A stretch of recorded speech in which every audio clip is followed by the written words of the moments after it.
Hello. Hello. Can Can you you hear hear me? me? I am here. Okay. We got a problem. There's two of me. That doesn't seem good, guys. It seems less than optimal. Let's see. Always something, as you know. Let's see. How do we kill one? Oh, solo layout. Good. Remove. Am I here? Can you see me? There's two with an echo. Is there one? There's one now, but I'm still hearing an echo myself. Are you guys hearing an echo? If you're not hearing, I shouldn't have had that second beer. What do you mean? 14th, Lefty Gramps. Okay. So I'm still hearing an echo, and that's a problem for me. Let's go ask a few questions. Let me try to figure out how to get rid of the second me that is backstage right now. And if I can do that, that would be wonderful. Okay. I think I've done it. Although, who cares? Hey, there's Tony.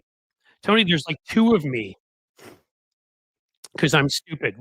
I don't know if I can hear myself. Who the hell cares? Let's do this thing. They can only hear me once, and that's what matters in the end. All right, guys, let's get going. Mitch freaking McConnell.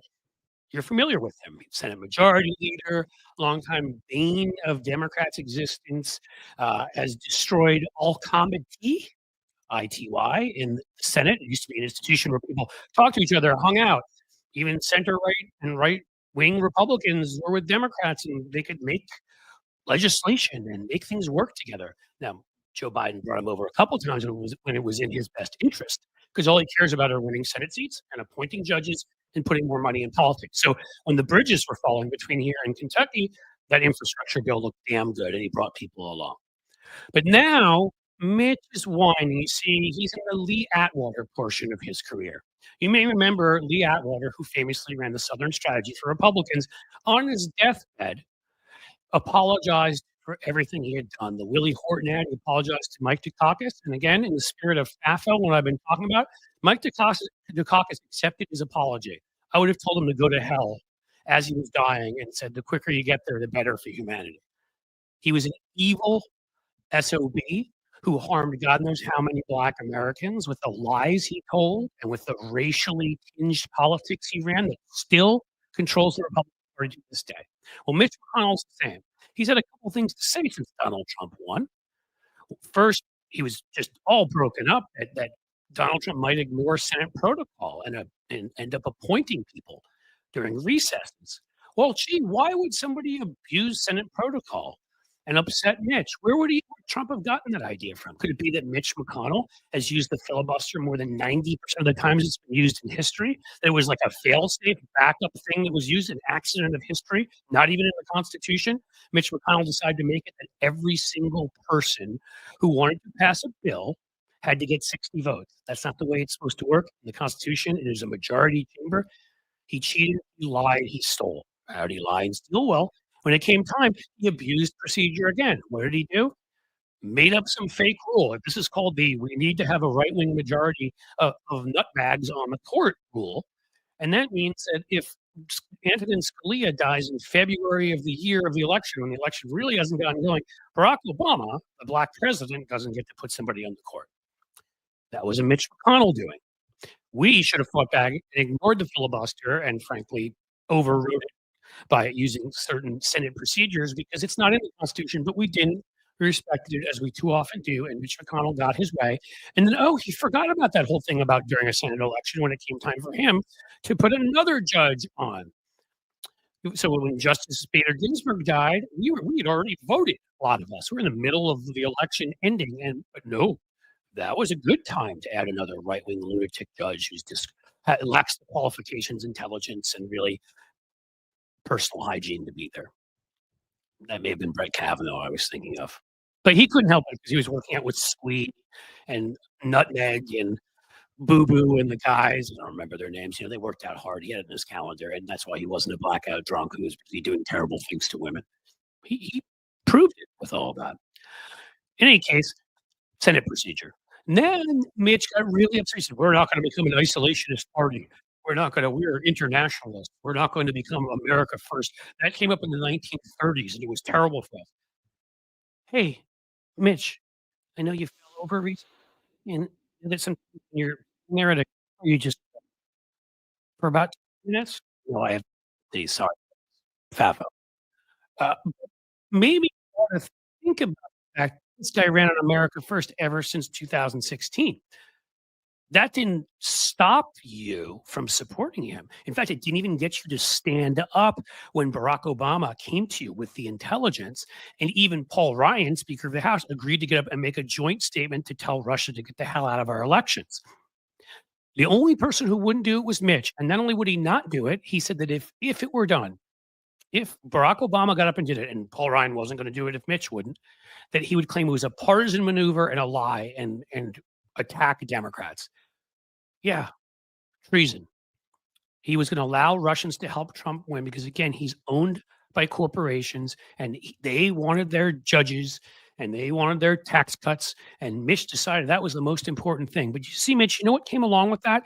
A dude that's been repeating Russian talking points since he visited Russia in the 1980s.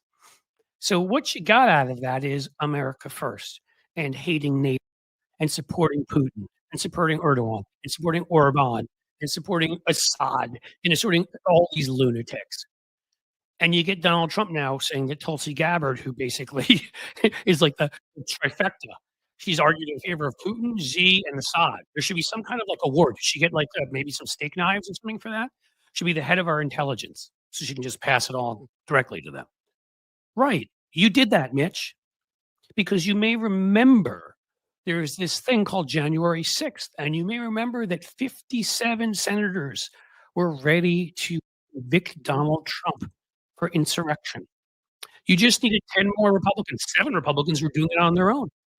And considering what you just did for John Thune and every other bill you've ever fought for because you own so many Republicans in the Senate because you're basically a corporate lady of the night and have been willing to do whatever any corporation tells you to raise their dirty money, which you've then used to put judges on courts who then further allowed more money into politics.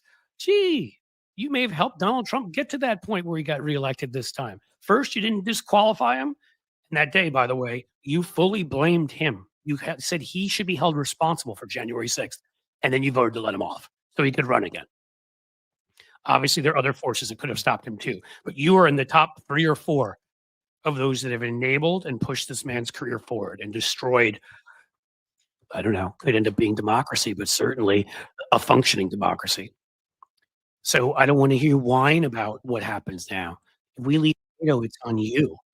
If Russia gets more belligerent, it's on you. If Iran and China and others, China is running these military exercises right now that are scaring South Korea and Japan. So Japan and South Korea are going to arm, you can bet. Good job there. And parts of NATO, they're scared we're going to ditch them. So if you're in Belgium, let's say, or I don't know, Sweden, and you want to start developing nukes, I understand. You can't trust us anymore. Good job, Mitch. Way to choose America first, but now whine about it. And then the last one, the one I'm gonna have to be very comfortable about here, very careful about here on YouTube, because they don't like us talking about this. But let's just say it has something to do with RFK Jr. Mitch McConnell, as a young man, had polio. He still has a limp because of it. So somehow he's personally offended now, after he got the guys that railed against modern medicine reelected. After again, you know what I'm talking about with modern medicine. It's a YouTube thing here, and I have to be careful what I say. After you get RFK Jr. and others surrounded himself with people attacking modern medicine, attacking the ways we prevent polio, prevent smallpox, and the rest. Well, now suddenly you're offended. You just came out and said, "Oh my God, how can anybody be so irresponsible?" You can be, because you helped get the guy elected who surrounded himself with people who are doing that. And even if RFK Jr. doesn't make it, it doesn't matter. He isn't going to make it in the end, most likely. But you're going to have people making the argument. Whether polio is good or bad is now back in the public arena as an actual argument. Smallpox, the rest, is it worth it to do what it takes, which is nothing, as we know the science, to prevent it or not? We know what your answer is because apparently it bothers you so much that you helped get Trump elected because you even endorsed him this time after he called your wife Coco Chow and after he attacked you personally. So the reason maybe why Senate procedure is screwed and Trump is going to use that to his advantage, the reason why we're in a America First 1930s support the fascists sort of pose is because of you. And the reason why Americans in vast numbers may become sick again, unhealthy to the point of we will lose, I don't know how many lives, because it's because of you.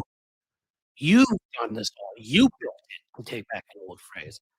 So, to take a line from, and again, not get myself in trouble here, take a line from Dirty Rant and Scoundrels, where the evil emperor from Star Wars was actually in that movie. He played the butler.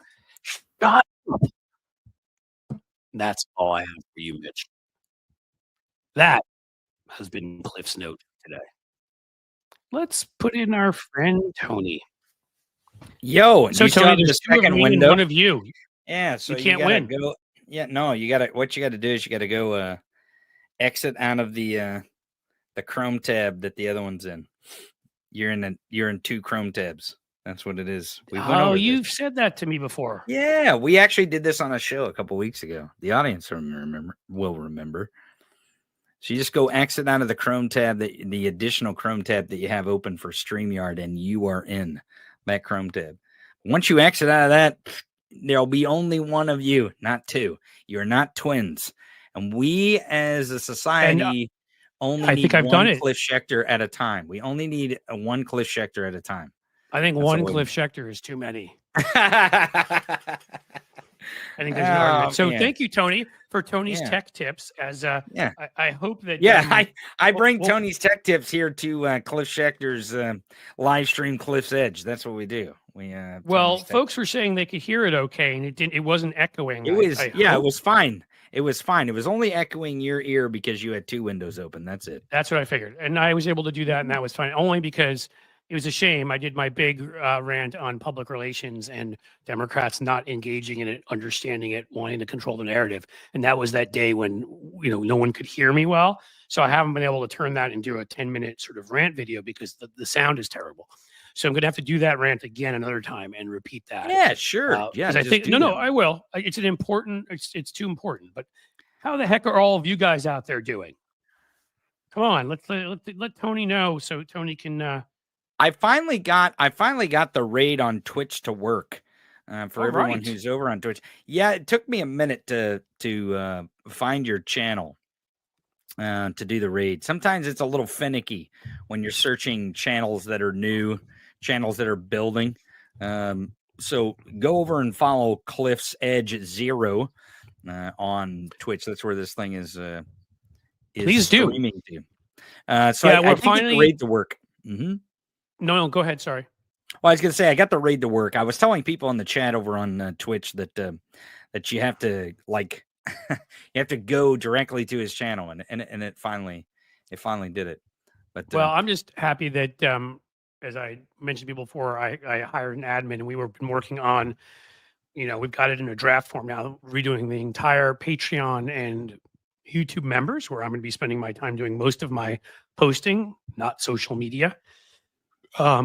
We've been spending the time on, we haven't gotten there yet, but kind of getting the draft together for TikTok and stuff and for Twitch so that I actually go there, check it out, get people to hopefully join. I noticed you got a link tree over on Twitch. There's a link tree going. See, I mean, I just took me finding somebody who's competent and has time to help me. And there's just so many aspects of this. I think that if you don't do it, you don't understand it. Yeah, I mean, you could just do a YouTube and just do live streams to YouTube. But, again, if you want to make this work financially and for the hours you put in, I need to monetize Twitch, even if it's a very little bit. I need to take these videos and put them up on TikTok. I need to grow, and I'm going to put a lot into that. And again, I really feel like I don't want to push it too hard right now. I'm mentioning it. But the proof is in the pudding. And when you've said things in the past, I can understand people not trusting me now. And I think that's fair, that I didn't do what I intended to with the Patreon and the YouTube membership. But again, it's so much easier now that I'm spending so much less time, almost none on Twitter. May close it, may not, but I'm going to keep it, probably keep streaming there, but I'm just not there. And really even Blue Sky, I'm on a half hour or less a day, probably less. I'd say 15 minutes the last 2 days. So I got pissed off at Blue Sky this morning. Yeah, because that's where I am at this point. I I am, couldn't, I find it absolutely insane that Blue Sky has a limit of 60-second videos that creators can post. And I don't know if it's like that on the actual website online or not, but it holy allows you moly. more online. But you're right. That's Just ridiculous. It's an app. It's an app. It's an app. Why can't you have the same access you have in the app that you have online? It's insanity. my It's problem insanity. is that a number of voices on there who all join together to pat each other on the back and push each other's channels and whatever have gotten. It's not an ego thing and not whatever. I've got a pretty large account by I think normal standards. What I care about is winning though. Yeah, I need to do more shorts. I see that. I enjoy your shorts. Thank you. Is it Lightfoot SP? I'm going to do that. There is a whole plan because also with my admin, we sat down and we're planning out a content schedule because I want all of you who are here, you who are not here and follow and are subscribed to know we're going to have a pretty, again, it's not going to be 100% foolproof. There are times things won't happen, but a basic time where we're going to get the rant from the beginning of this show as a separate video. A few other rants I record separately. We're going to get them this many times a week at this time. We're going to get this, at least a couple shorts a day. So, well, that's not a nice thing to say. I hope you mean that in a nice way. I mean, those can be fun from what I've heard, obviously. But in any case, my problem at Blue Skies, it became a little bit of that. And I don't care except for the fact that there are people that claim to be campaign experts and understand PR who have these huge accounts who are not campaign experts, have never worked on campaigns before, don't understand PR, and people are listening to them. And there is a point where my frustration level, it makes me angry because I'm fighting against. It's bad enough to fight Republicans when I have to fight people saying the wrong things and dumb things on our side. I imagine it's like, I'm sorry, and people can be like, well, anybody can figure it. Now, I did go up to the PhD level and studying things. I did get a graduate degree. Tony didn't get any of that. It doesn't matter. Tony is just naturally brilliant. I'm not saying you have to have done that, but actually, Tony's been a broadcaster for a number of years. You know what happens when you're a broadcaster? Yes, I meant Blue Sky. I was backing up. Thank you, MJ. You're awesome. That is my problem with it. Yes. Is that and some people have put me in some of those packs and whatever, and I don't even think that's fair. Like everybody should grow, organically, and I don't like it even with me over other people. But like some of the people that have some of the biggest voices, again, you've been a broadcaster, you're good at it, you know how to message. I'm the best at it. I'm the best at it. Well, come on, dude. I'm patting myself kidding. on the back here, you know. Right after Rush Limbaugh, I'm kidding. You're much better than Rush. He was like hooked out of his mind on oxy and death, and you're neither. Maybe I am too. That's my secret. You just don't know it. Fair. You know what I mean? Fair point. Very fair point. But the bigger issue, I would say, is again, there are people that there are two ways you can learn stuff: by learning it and in studying it from pros, and by doing it. You've learned by doing it, and I think you even studied some of the pros like Limbaugh and people like that to get Absolutely. it. I studied it in school. You studied it outside of school. Doesn't matter. Wherever you take the time to do it.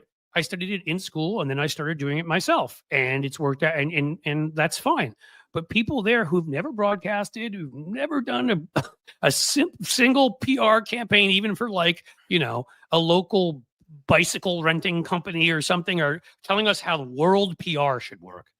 And I just, there's a point where I'm like, I could be talking to the people that are kind enough to support me on Patreon and become YouTube members, and sharing all whatever I can share with them, laughing with them, enjoying it, but also sharing wisdom, hopefully, and sharing that on my YouTube wall for everybody who is nice enough to subscribe and who sees it.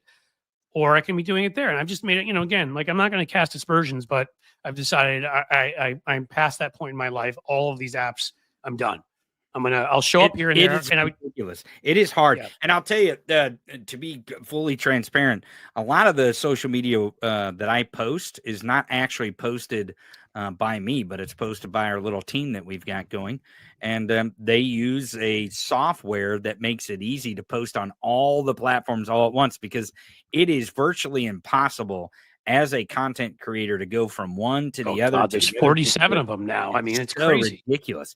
And the fact that you cannot, there's no standard of content, which, and I get that they're competing, right? And we're in this world right now where the competition is pretty stiff when it comes to catching eyeballs and grabbing ears. Right.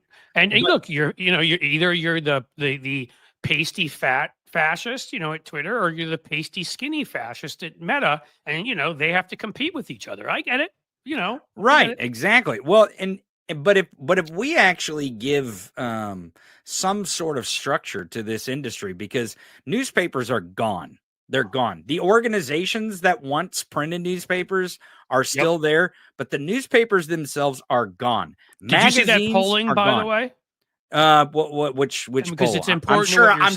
I'm sure I'll believe everything it says, but yeah, go ahead. Well, I mean, I'm pretty skeptical. I could pull it up right now. I really no, but this was yes, I'm skeptical of polls, but this is what was the question? The places without newspapers voted for Trump 2-1 versus places or something like that. I shouldn't say a number because I don't remember. It was a huge disparity between the places with no local newspaper and with a local newspaper.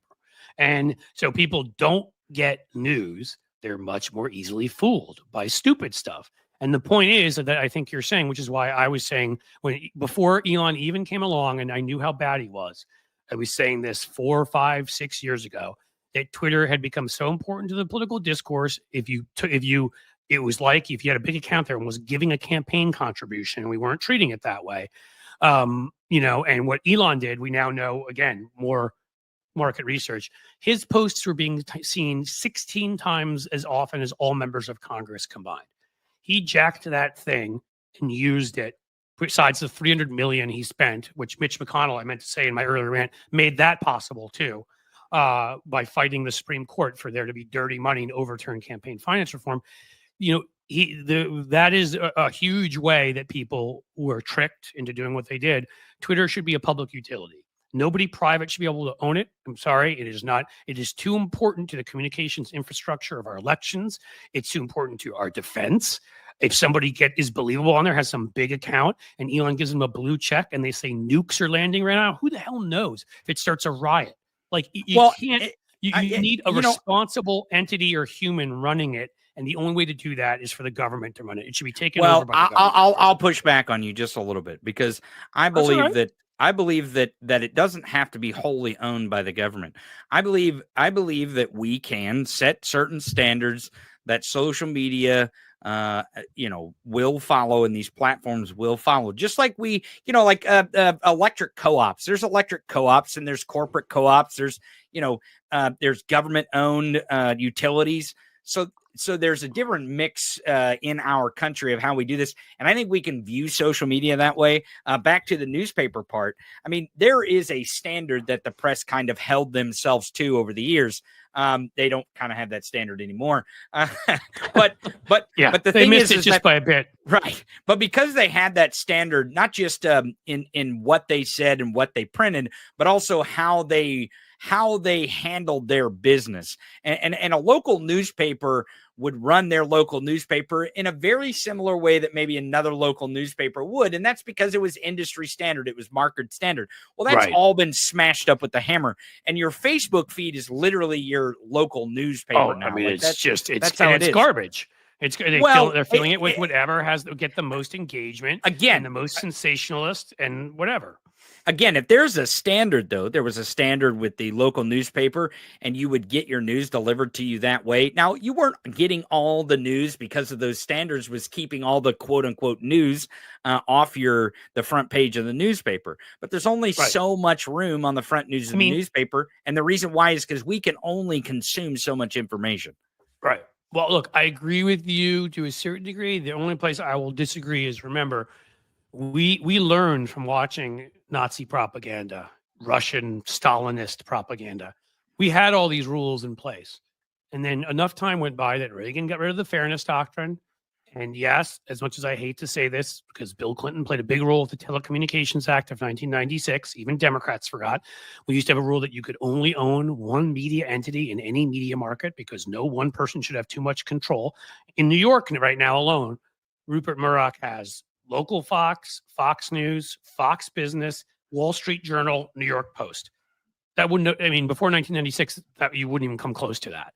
And how many other markets that are more swing markets? You know, you want to know why more New Yorkers even end up voting for Trump? Maybe look at all of that put together where they're getting. Well, but I mean, that's not the government wholly owning entities. It's the government not. What I guess I was getting at is we can have regulations, but if we're going to do it that way, as opposed to the government just owning the thing, they'd better enforce them, and we better stop the people who try to unenforce them and get rid of them from getting rid of them, because we end up here. This is the reason why I don't. Of course, getting rid of the anti-monopoly laws and allowing huge monopolies to grow allowed 6 media companies to take over most of the world when it was already bad enough. But at least it used to be 18 or 25 or whatever it was. You know, I mean, well, and I think there's a lot of good talk in that that even if someone owns the Washington Post like Jeff Bezos doesn't really have any power as an owner. He has to get on the board and he has to actually participate and engage as one vote on the board. He can stuff the money in his pocket, but he can't make sure that it is operated the way that he wants it because of his own individual interest. But I mean, that goes back to because I'll tell you, I do not want our government owning our media outlets when someone like Trump takes the reins of power in this country. Hails to the no. Like that. Well, no, but I mean, that's always the tension between, what government runs. I mean, government runs food inspection right now. Well, now we're going to have to rely on Trump for that, and it's going to get a lot worse, and people are going to die of like E. coli. I mean, I guess I'm saying there's always going to be that tension because when bad people take over. But what I'm telling you is, if you want to, then maybe make a rule that about who exactly can take over. Because again, if it's Elon Musk, we've failed. Right? If you need to regulate the hell out of it, and I'm sorry, there have to be ownership rules about who is able to run an entity like that. And it can't be somebody with massive conflicts of interest who've got defense contracts and is buddying up to Putin and all the rest. It can't be somebody like that. And however you put that into law, I can live with that. I understand your point about Donald Trump and Twitter, but it's like the chicken or the egg. I don't think we ever get Donald Trump if Twitter hadn't been owned by Elon Musk. That's the thing. So I get where you're coming from. And I get what I'm saying is more socialist than what you're saying is. But to me, when it comes to the basics, I've always believed, that's why I call myself a social democrat. I'm not a socialist. Obviously I own 2 businesses on my own. I have a third one I co-own, whatever. I believe very much in free enterprise. But I think when it comes to transportation, I think when it comes to medicine, I think when it comes to all sorts of things, I'm not saying the government has to own it. I'm saying the government has to play a major, major role to make sure if it's a basic need of people's, they all get it. And information, truthful information, so you can make the right decisions about what medicine you take and what transportation you choose and where you choose to live and who you choose to vote for and what is safe and what is dangerous and all of that. That information is too important to be left in the hands of private billionaires, like who can say what they want and do what they want at their whims. Last, I'll say, and I'll kick it back to you. And I see that Jessiah is here, so we're going to go to him in a second. Yeah, sure. But when you bring up Bezos, my big issue is, sure, he has 1 vote on the board. The problem is that at one point, because he felt like it, he handed Van Jones, maybe the worst possible person, $100 million. What was it? $100 million to spend on, he gave him to spend on nonprofits as he liked and, pick the good ones and whatever. The people on that board, maybe they're all so rich themselves that it doesn't matter, but they know what kind of money Bezos has. And that has influence. And if you think that doesn't influence their votes, in any case. Well, I mean, we could talk about monopolies all day long, and that's really the issue that we have, and it's the reason why we should not get distracted in this country from these shiny objects. This left versus right arguments where we should be arguing up versus down. I think that's the key to getting back to a place in this country where the great American working class, as I referred to it, actually puts us in a position where liberals in this country are the tent in which the great American working class reside, not under the MAGA tent, because it is clear in this election what happened is Donald Trump used populism, even though it's kind of BS populism. It's fake. Meaning, It's the faux populism of all absolutely. Yeah. But populism absolutely is appealing to the working class and to working people, not just in our country, but countries around the world. And until we get back to that messaging and we stop arguing over bathrooms and drag queens and this sort of stuff, who's woker than who, if we can get away from the left versus right argument, that's the argument that the rich billionaires who own the Washington Post, who own all the media outlets, who own the YouTube, who own X, that is the conversations they want us in, because when we're doing that, they're robbing us blind. They're cutting Social Security. They're gonna run roughshod over Medicare and Medicaid. That's what they're going to do. And they're going to steal our national defense budgets. That's what the yes man Pete Hegseth's about. And that's why they have him. They're going to pocket it. Well, all the, the Eric Princes. Mm-hmm. Everybody say hi to Josiah. Hey, Josiah, how are you? Hey, doing well. How are you? Tony guys? Michael's here. I don't know, fellow YouTuber, you guys may know each other, know of each other. Josiah, I'm not familiar, but I'm happy to always meet somebody who's not only like appear in the space, but somebody's pretty outspoken on politics. How are you guys doing? I'm not outspoken at all. You're not a wallflower. A wallflower. Yeah. I'm just an observer. Is all. You guys should talk to each other. He's another guy who. He's got a large platform. What do you have? 150,000 subscribers at this point, Tony? So Tony's got a great pod.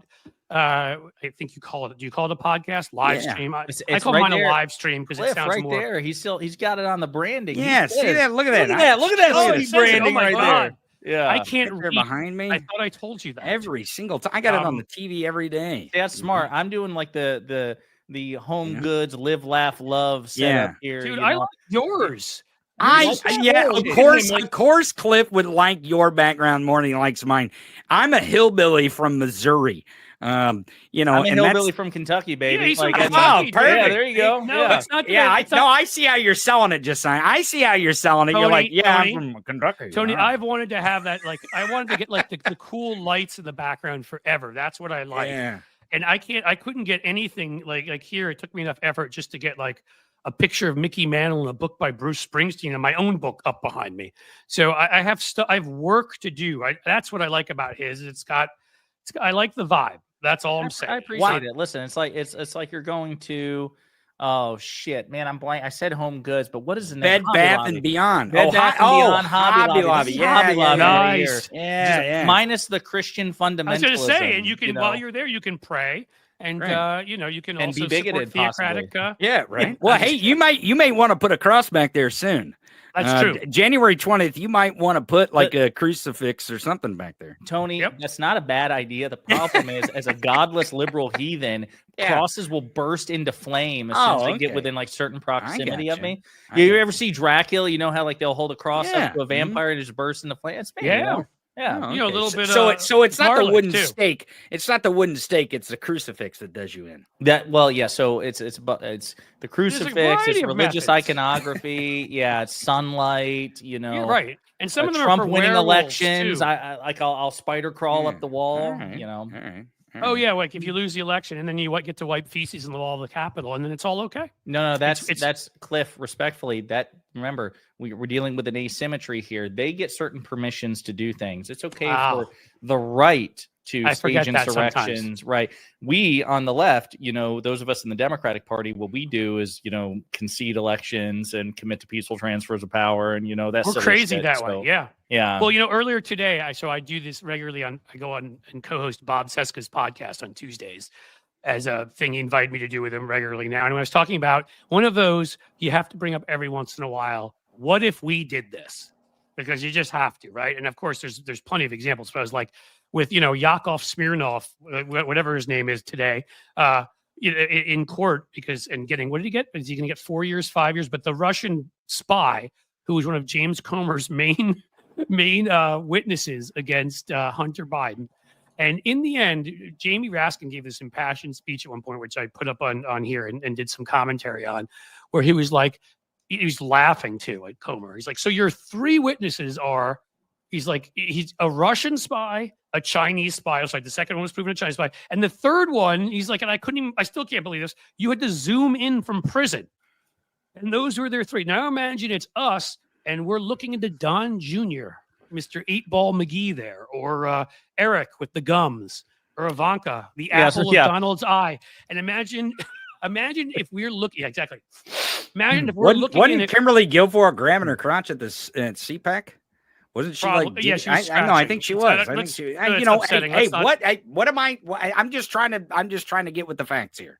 Well, no. Well, so let me just say it. So we finish that little point, which is, what if Democrats were investigating a Republican son or daughter of a president, and our three witnesses were, hi, this is a Russian spy, this is a Chinese spy, and this is somebody zooming in from prison?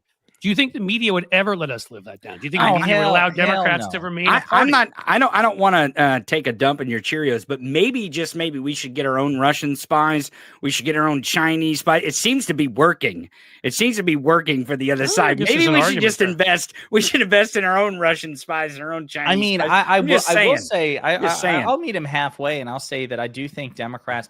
I think that, listen. First things first, I know there's a lot of doomerism right now. I'm experiencing it myself. But one thing I want to remind people who are shitting on Democrats shitting on Democrats, Republican centrists, people who are out like so far left that they don't consider themselves Democrats. I just want to be clear. Democrats can and do win elections. We beat Trump in 2018. We beat Trump in 2020. We beat Trump in 2021 by flipping the two Republican Georgia seats to the Democrats.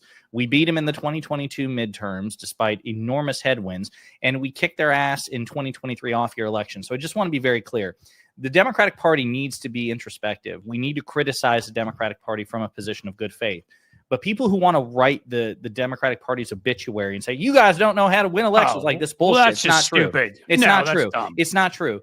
So having said that, though, one thing that I think that we do need to learn from Republicans is how to play a certain type of politics, because Republicans suck at governing. A lot on here, Jessiah, just so you know, because I'm a big believer in you need to play the kind of alpha Democratic politics where we kick them in the shins early and often. 100%. So, like, for example, yeah, I know Tony was like half, his tongue in cheek there when he was talking about, get our own Russian spies, but I think he's onto something in the sense we should have investigated Jared Kushner.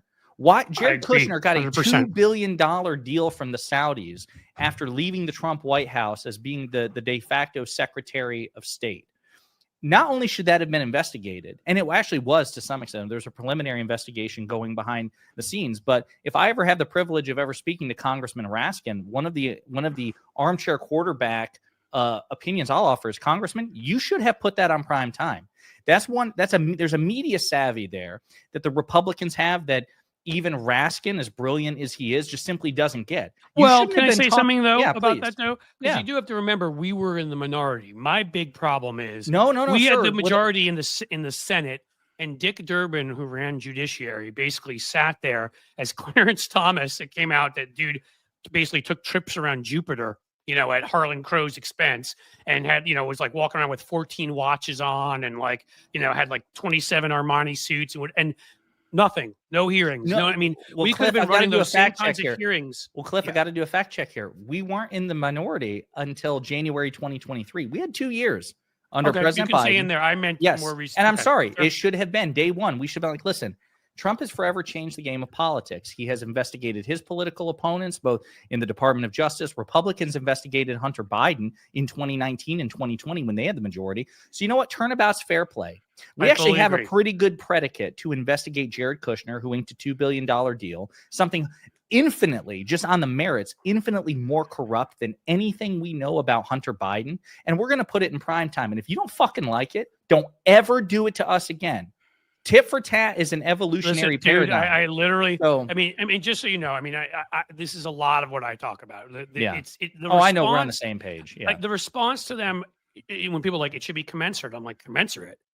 You should destroy them so badly with your response that they will never come back again.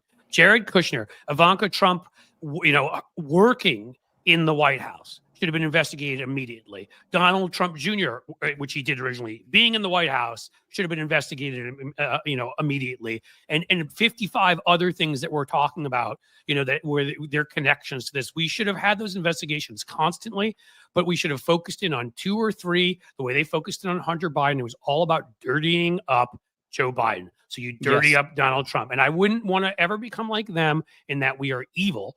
So if I thought any one of those kids were innocent, I would say no. But Don Jr., no, I'm just saying, I don't want to. Yeah, he's not saying investigate Barron. You don't think Barron should be investigated. I don't want to hurt innocent people the way they want to. But Don Jr. certainly ain't innocent, and Eric ain't innocent, and Ivanka, they were enablers, and 2 of the 3 of them, Eric and Don Jr., spend half their time insulting Democrats and not shutting up ever. And so, yeah, we should have gone after all of them. And again, but we also should have been going after the Supreme Court constantly. The failure, I feel like, at least on the Democratic side with Hakeem Jeffries taking over in the House and some of that stuff, we've gotten some tougher, younger messengers taking over. But on the Senate side, man, we are still run by basically people the age of Chuck Grassley. Like, they're around in the Pleistocene era. We honestly need to have some, like Brian Schatz. How about Brian Schatz? Let him run things. We need people who are aggressive, funny, will do it. Won't just say, oh, well, it's not worth it because we'll never get Clarence Thomas. That's not what it's about. It's about the PR battle. It's about the campaign. He just introduced a bill, I think, today or yesterday, to abolish the Electoral College, which obviously isn't going to go anywhere, but it's important to regularly bring that up. Believe it or not, folks, for those of you watching, during the Nixon administration, we came this close to getting rid of the Electoral College. I know, because Republicans agreed back then. They were right. Yeah. Well, because they had the same problem we have. And I want to say this before I go, because I do have to jump here. Democrats can win elections. I'll agree with you, Jessiah, but they do not know how to win the ones that matter. They do not know how to win when they got to pick Supreme Court justices. They do not know how to win when we get women's rights stripped away from them by turning down Roe v. Wade. They do not know how to win when our democracy is at stake in 2024. And the reason why Democrats do not know how to win the actual races that they need to win when they need to win them is because they are no longer the party of the working class. And I know that sounds weird because we as liberals view ourselves as that, but we suck as a brand. Our brand sucks. And people in this country don't want to be liberals. They don't want to be lefties. They don't want to be Marxists. They don't want to be socialists. And they sure as hell don't want to be Democrats. And until we change our brand, until we start changing the stuff we talk about and we focus on as commentators and as pundits, and force the politicians to have those conversations. And what I'm talking about is less of this left versus right stuff and more of this up versus down. Because let me tell you, Luigi isn't a hero. But let me tell you who the villain really was in that story, and it was Brian Thompson. That was the villain in that story. So, and that's what the country knows, and that's what the country wants to hear from the Democratic Party, not this pearl clutching stuff, not this stuff about. I agree with you, especially when they're not sitting there and saying, okay, this guy committed murder, yes, but they're not sitting there saying, look at the rejection rate by United Healthcare. Look at all the people who lost a father just the way Brian Thompson was killed, who lost a mother, who lost somebody because these healthcare companies just said, nope, we're taking I put a short up you saw on the channel about a guy who was talking about how his mom was having a lung transplant, and during it, the healthcare company pulled the health insurance. Look at how Anthem was going to set a limit on anesthesia. Well, let me tell you something. No more anesthesia at this point. If they wake up during the operation, that's just what happens. I get what you're saying. I do want to put an amendment to what you're saying, though, Tony, is, look, in 1992, very much, I know I'm going back, but it very much abortion rights was being argued, and these things are on the ballot, and we won. It's not that we're not good at winning the big elections. It's that they always have a head start. It's that every election, we have one arm and one leg at least tied behind our backs because they're suppressing votes, because they've got a huge media disinformation ecosystem that we can't come close to matching. Because as you just pointed out, we're talking about the wrong things. So we go into every election with, there's a massive advantage. And I had John Fugel saying on 2 weeks ago, and as he brought up, he said, never during my lifetime has a Democrat been elected president when a Republican didn't screw things up first so that they ended up winning. It's that they need to screw everything up. And then we also need to have like the most charismatic speaker ever, right? Bill Clinton wins, right? Barack Obama, because you've got two of the best orators of the last 50 years. We shouldn't need to have a straight flush to win elections. And that, I don't care what election that is and how important it is. To me, it's just about the fact that they always have a massive advantage because of those factors. Well, and I'll go back to the story of Luigi Mangione and Brian Thompson.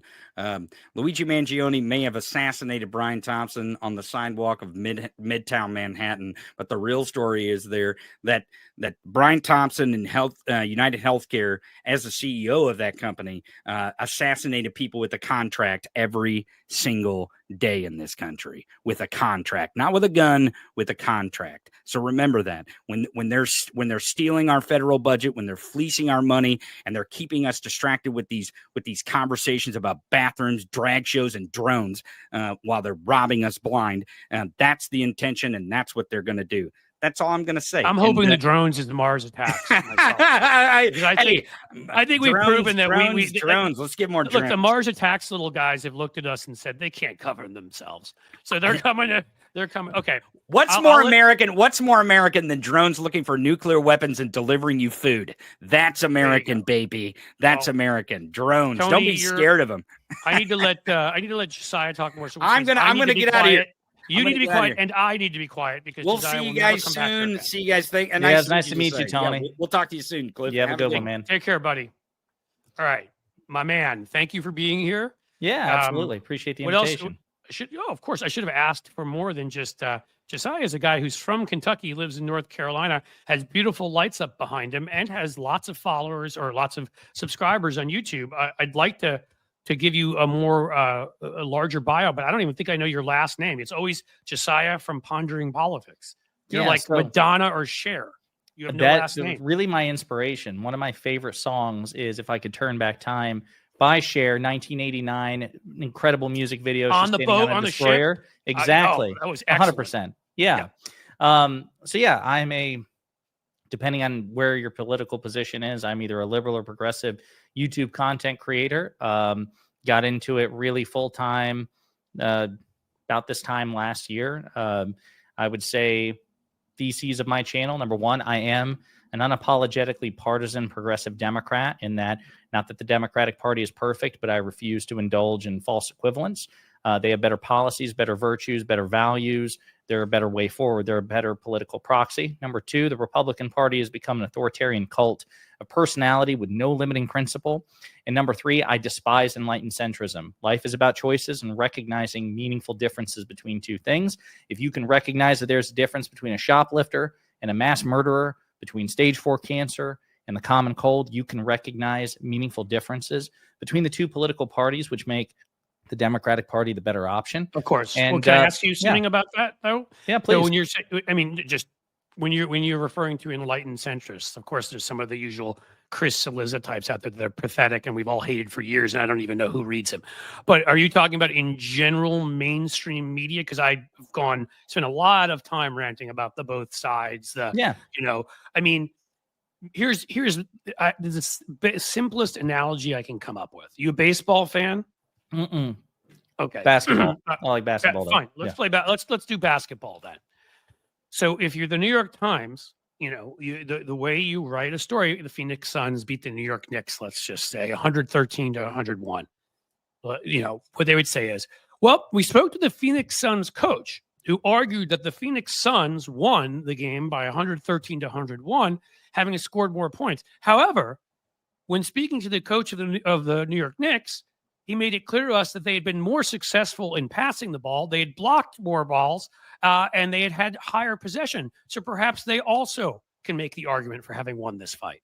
And that is how, if they were to apply what they do in politics to anything else, it would be so ridiculous. What's funny is I categorically disagree. I almost wish that were the case, Cliff. I wish I had your optimistic view of the mainstream media, because quite frankly, the straw man that you created is more nuanced and more reasonable than the case that the mainstream media makes to defend Republicans. Because to your point, yes, obviously at the end of the day, victory in a game is determined by the final number of points, but you can also point to other metrics in which the losing team did a better job.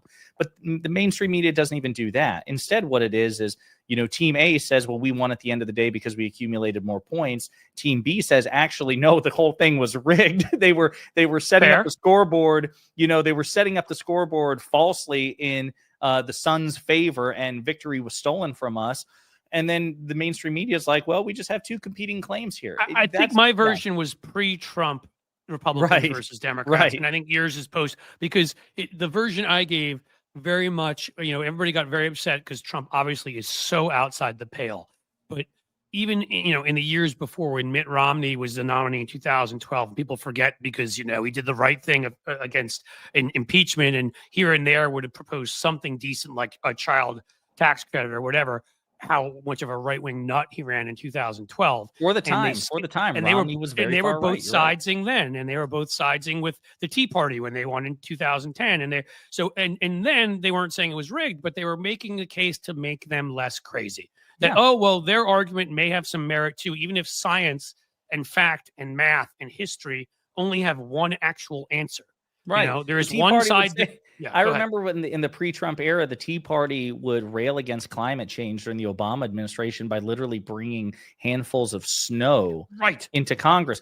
Global warming can't be real, Clef. Right. The moron from Oklahoma. What was his name? The moronic senator from Oklahoma. I'm blanking on it. But yeah, he went viral for that shit. Yeah, well, we were blanking on it because he should have, honestly, that's his legacy for history, is holding a snowball. I don't think he did another damn thing. Wait a minute, you say snowball too many times, Don Jr. is going to show up somewhere to just like say snowball. I know. Yeah. It's going to basically. I'm trying to repeat the scene from Scarface. If I just dump a big pile on the desk here, Don Jr. just runs in and just throws his face in there, hoovering it up, man. He's like, it's a fucking swimming pool for him. Yeah.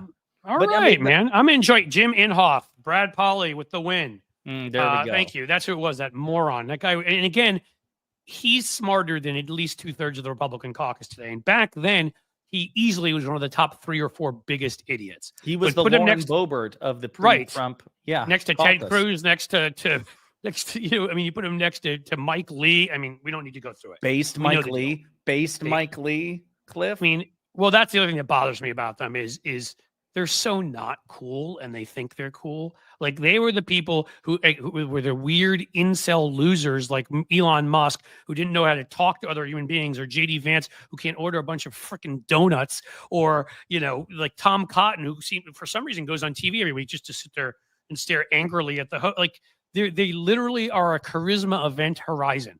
They're the most unpopular people. They're a black hole that sucks charisma out of a room. But they found one guy who, while I find him absolutely repulsive in Donald Trump, has this animal-like ability to walk in a room and know what every single person in there wants, and the kind of lack of empathy and lack of any care in the world that he will promise them he'll get it for them and make an obnoxious joke at somebody's expense because he knows that'll make them laugh. Like, he has right-wing charisma, I guess is what I would say. Yeah, it's interesting to contemplate charisma in the age of Trump, because I suppose by definition we have to concede that Trump has it. I personally have never been a big fan of Donald Trump, even long before he entered politics. I don't watch reality TV, so The Apprentice didn't appeal to me.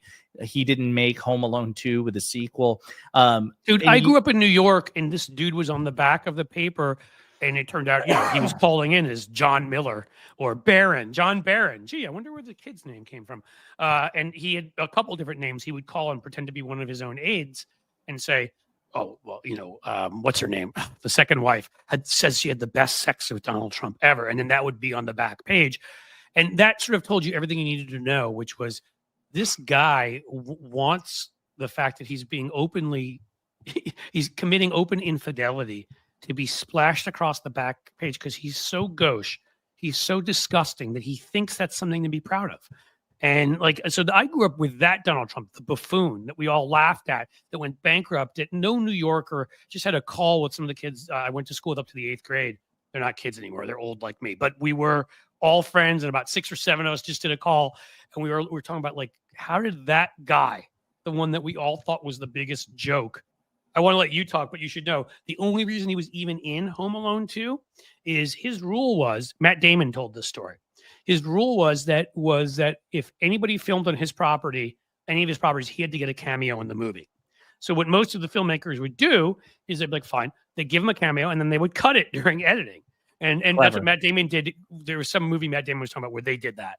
And he's like, I don't know what happened to Home Alone 2. Somebody must have just forgotten, basically, is what he said. So yeah, well, I mean, to your point, so this guy's a malignant narcissist and a buffoon, and he's about to once again become the most powerful man on earth, and arguably the most powerful man on earth, given recent Supreme Court decisions about immunity, the institutional advantages. Like Tony before he left was, and you guys were having a conversation about the advantages that Republicans have. And one of the things I feel is so instructive, we have to really break this down. So Trump will have the presidency. He'll have the Senate. He'll have the House. He has a 6-3 conservative supermajority on the Supreme Court. 30 out of 50 state legislatures are Republican. Sinclair is a right-wing media group which controls most local media. They paid me in 2004 to be the liberal analyst during that election to argue with pretty much their host. And you were Jesse Tatarlov. Yes. And yeah. I like that comparison because I wasn't a patsy. Like I was there and I fought and I argued and I often viewed it as Cliff. You argued? You, Cliff? I know it's Cliff. shocking, isn't it? What? No, I know, but I'd like people to think at least I was at least effective at it and went in and won those because I wasn't sitting there. There used to be the Fox News Democrat, as we would call it, which Jessica Tarloff isn't. She's awesome. No, but there used to be like a Fox News Democrat who they'd invite some wimp on who'd sit there and just get beaten up. And you were right. Go back to Harold Ford Jr. Yes, that. Yeah. Go back to what you were saying, by the way, about I cut you off. Sinclair, no, you were right. Yeah, so they're probably in your market. They are here in Cincinnati. Yes. They own local stations. They're honestly like locusts. They go throughout the country. They really are. And they're sinister in the lack of attention they get. They're constantly flying under the radar, even though in their own way they have as much pervasive influence as Fox News. They just don't have the name because people trust their local news. And then they And also, it's worth noting that the incoming, FCC chairman, Brandon Carr, wants to make it easier for interests like Sinclair to monopolize local media. He wants to reduce federal regulations and federal restrictions so as to allow these right-wing media conglomerates to buy up local media. You have Fox. People talk about mainstream media and Fox. That's one of the many things that we should work aggressively to correct this next election cycle. Fox is not the antithesis to mainstream media. Fox is by definition mainstream media. They are by far the biggest and most successful legacy news network. CNN and MSNBC combined can't match. Well, these Fox days they News. don't even have a pulse at both of those places. Jesus, yeah, and I know you've been. I think I've seen you rail rightly on Joe Scarborough and Mika Brzezinski, and we'll get into that because I totally agree. But my point is that Fox, is the titan in legacy media, so that's another advantage the right has.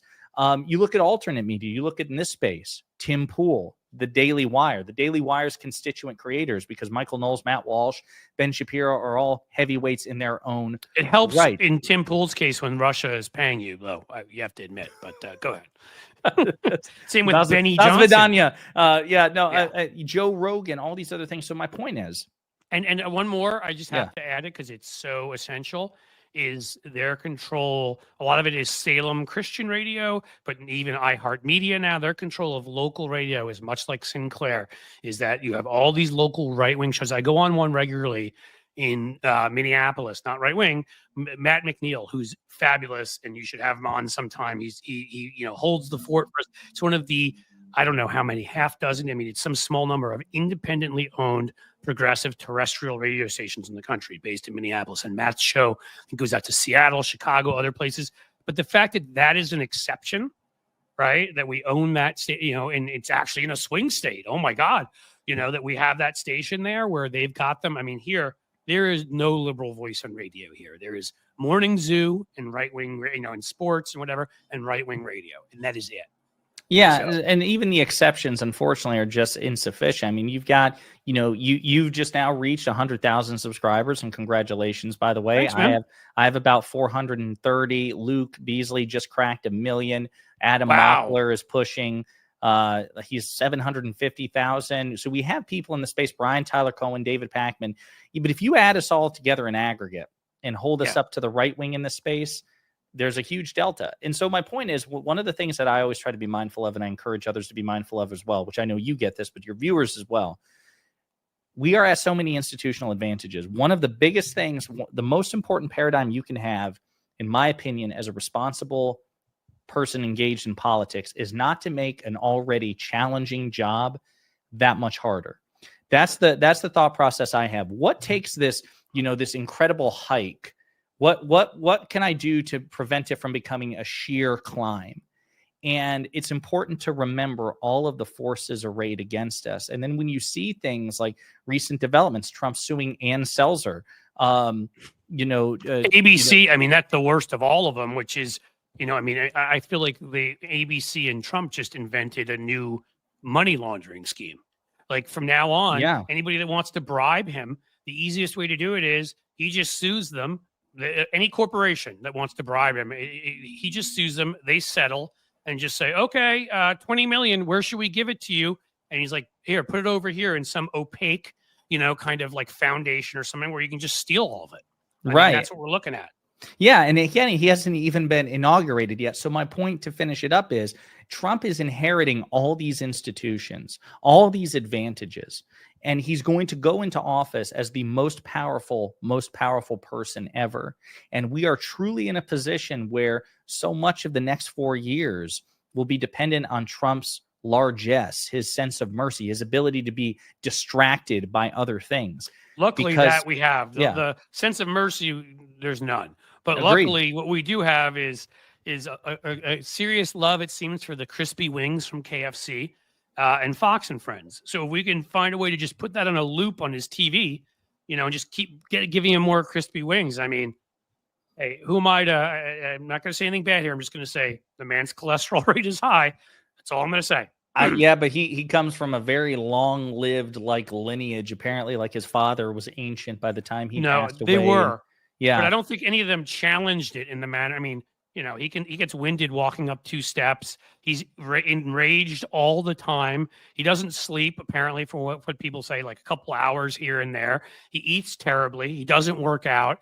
These are all things one would call high risk factors. So I don't know. Maybe and we've also seen a decline in Trump as well, cognitively. Not that he was ever a beacon of cognitive health as well, but this was one of the things, going back to the double standard I railed against on my channel all the time, which is, listen, I think it's perfectly fair to ask questions about the mental fitness of a commander-in-chief, Democrat or Republican. And so I didn't begrudge anybody if they had questions about President Biden's mental health or his especially at that age. I'll say you have to ask those questions. That's fair. Yes. But you also have to apply the standard evenly. And that's the thing that really pissed me off, which is, okay, I would understand the asymmetry if it were Joe Biden versus Ron DeSantis, right? Ron DeSantis, who's in his late 40s, I believe, somebody who is not prone to gas, somebody who is a clear communicator, not a persuasive one, but a clear one. No, those white booties got to go too, but I got you. Right. Exactly. His heels. But the problem is you have 2 comparably old men who are both gaffe machines.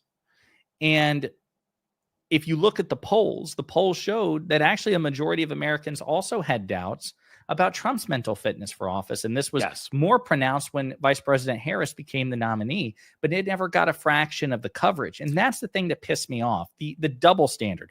If you hold them to the same standard and Trump comes out ahead, that's fine. At least it's fair. But they didn't do it. They felt the need. We talk about how Trump is a criminal. We have to find something to artificially balance the scales.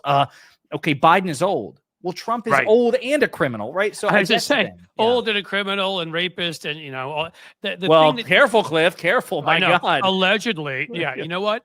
The difference is that I may not be a lawyer, but I get it somewhat pretty well how the law works. He's a very famous figure. I know what New York law is, and I know what the national definition of rape is. It includes fingers. Sorry, dude. You're just quoting the presiding judge, Cliff. That's the other thing. I mean, I hate to do that. Thank you, by the way, Sheldon. And I should have said thank you earlier.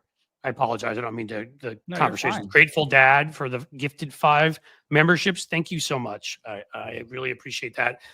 You go again, Jessiah. I'm sorry. No, I was just going to say, I mean, it was the presiding judge, Judge Kaplan, was the one who clarified in a post court motion, because Trump's attorneys tried to respond with their own counter motion against E. Jean Carroll, and the judge said, listen, did E. Jean Carroll prove to the satisfaction of New York criminal statute that Trump raped her? No, but what she did prove, and what the jury did find, that qualifies as rape in the common parlance. Because New York statute, just so people know, I think it may have been earlier. I don't want to get into things that don't make people uncomfortable, but it has to do with sexual organs versus fingers. And in New York, they've got a very specific standard, but that is not the common parlance and the common understanding of it. And the judge, as Jessiah has pointed out, said that very clearly. And that is that. ABC would have won that thing. And then you throw on top of that we make it very difficult for you ever to lose when you're saying something about a public figure in this country, which I think actually is wrong and is a big problem with our political system, is anybody can make up any lie and just be like, well, they're a public figure, so I can say that they like to have post-birth abortions or whatever, and they can get away with it. But that's for a different time. Point being, yes. What I said before was exactly accurate. And I want to get back to your earlier point, which is, again, the thing about the Biden thing is it reminded me too much of the Hillary's emails. It was the media grabbing one thing because they couldn't find anything else about whoever's running against Trump, who has 800,000 things wrong with him. You can go back to Trump University and the $25 million settlement he had to pay there for ripping people off. You can go back to, the Taj Mahal and all of the workers he refused to pay, all of the contractors who lost their businesses because he gave them 40 cents on the dollar for, there's these stories are all out there, right? So, but what we're going to do is not talk about that. We're talking about Biden's age. And so to me, it's about fairness in covering both of their ages, but it's also about proportionality versus an overall campaign. It was like the pack, the hyena pack. It was like, enough. Having a couple stories questioning Biden's age, fair. He was the oldest person ever to be running for president. But when he got to a point where we stared at 3 straight weeks of just nonstop stories, they refused to admit, mainstream media, about the proportion aspect of it. They act like, well, we cover Trump, we say the stuff. And I'm like, you do not do it in proportion to his awful. And the proof is in the pudding. The proof is in the pudding to exactly what you're talking about. So let's grant the ridiculous premise that for some reason Biden's age and mental fitness were just objectively more of an issue than Trump's. Right. Let's just grant the premise. Well, what happened when Biden dropped out and Vice President Harris became the nominee? Well, there you have a near 30-year age delta again, right? So then if the logic follows, if the standard really is what the media says it was, then the scrutiny would have been on Trump's age and mental fitness, but it wasn't. Not nearly like the Biden, same. Exactly. And so that's how you know they're full of shit. It's like, okay, it's not about a standard that you think Biden just demonstrably violates much more and therefore deserves more scrutiny. It's that bad faith quest for some sort of artificial balance. And by the way, fair and balance are actually not necessarily the same thing. Again, I use my example of a shoplifter and a murderer. If you have a conversation about these two things and the analysis is simply, well, they're both criminals, period, and you don't identify meaningful distinctions between a shoplifter and a murderer, your legal analysis sucks. Yes. And same thing with your medical analysis. If someone says, well, doctor, you've got 2 patients, I don't know which one you should focus on. One has stage 4 cancer, the other one has a cold. And the doctor says, well, I don't know either. They're both injured. They're both not feeling well. Yeah. Right. You would say you should lose your medical license, you piece of shit. You clearly have to have judgment here. And so I just, and they never show it. And I don't, again, I'd like to ask you, toss it to you, but I've given up. We hit them so hard to shame them during this past election. And yes, there are times we change a headline that was so ridiculous. They're being mocked everywhere. And I'm friends with Doug Balloon, New York Times pitch bot. He definitely helped along some of those narratives about how ridiculous they are. But in the end, proof is in the pudding, so to speak. Bezos pulled back the endorsement. I can't remember the name of the LA Times owner, but he pulled back the endorsement. He's now got some fake AI thing that has to tell him that it's balanced stories from both sides. I mean, he also hired Scott Jennings to be. He also hired Scott Jennings, who again is somebody who I met my wife. Embarrassing. You'll certainly. I think you may know this. I may have told you. I met my wife working against Mitch McConnell in 2002. That's how she was from Cincinnati, and that's how I left the East Coast. But Scott Jennings was on those campaigns, an awful, dishonest, horrible person, and just keeps getting cool at CNN and now at the LA Times too. I don't think we can change. I think honestly, I've pushed people to just unsubscribe, stop watching them. We need to create our own infrastructure. We need to support creators on YouTube, certainly. But, I went on with Bob Sesko, who's got a popular, and I co-host on Tuesdays, his podcast, support that. I go on with Stephanie Miller. Everybody should be watching and listening to her. She's great. We need to get, and we need, I was talking before you came on about the figure, and I don't remember exactly what it was, but this huge difference between areas that had local newspapers and didn't, the ones that didn't voting for Trump in much larger numbers. Even just having somebody willing to put the funding in to fill in local newspapers that didn't even give a liberal slant at all, that just told the actual objective truth, not the 50-50, not the both, but the actual objective truth, which means if Republicans are lying 98% of the time and the Democrats are lying the other 2% of the time, that's the context for your coverage. It's funny that you say that. So the founder of PolitiFact just published a book that came out, and I'm blanking on the man's name, but he's been on a press tour and podcast tour. Kessler? Is that the one? Maybe. Kessler? He's no longer part of PolitiFact, but he founded it. And the prologue to his book begins with an anecdote from when he was attending, he was a guest on C-SPAN, and was fielding questions from members of the audience. And this is in the pre-Trump era. And he gets a question from a member of the audience on the phone who says, "Hey, I've heard that Republican politicians lie more than Democratic politicians. You run PolitiFact. Can you tell me if that's true?" And the founder writes that he told the guys, "Listen, we've heard that too, but we don't really track these things. And that's not the sort of thing we're really interested in. We're just interested in calling balls and strikes, not necessarily aggregating them." And what he reveals in the prologue is he said he told a lie. He knowingly lied to that man calling him because he knew the truth. He said, "I knew at the time, because we did track this, that Republican politicians did lie demonstrably more than Democrats." And that was pre-Trump. And he's talked about that trend has only gotten significantly worse. And even if you control for Trump, you take the biggest liar out of it, and just politicians, that Republicans in the Trump world or in the Trump era, they lie more now than they did before. They do. I mean, they've all gotten worse because again, even the way they all dress. I mean, it's you called it an authoritarian cult, and that was exactly right. It is eerie and uncomfortable, and how they try to become like him. But I'm old enough.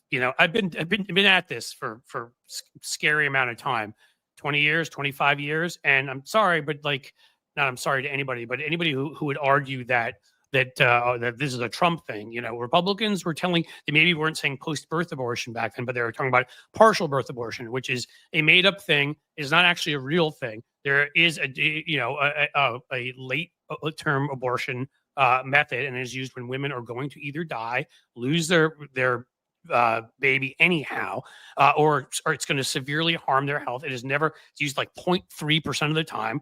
They made it sound like it was every other week. Another woman's like, "Yeah, I know I'm at 8 months and 3 weeks, but I just feel like having an abortion, so I'm going." Or deliberately withholding the abortion until the last possible moment. Because that's fun. Yeah, because women love to do that. They love to go all through the emotional and physical distress of an 8-month, 2-week pregnancy just to abort it at the last possible second because they don't have a fucking hobby.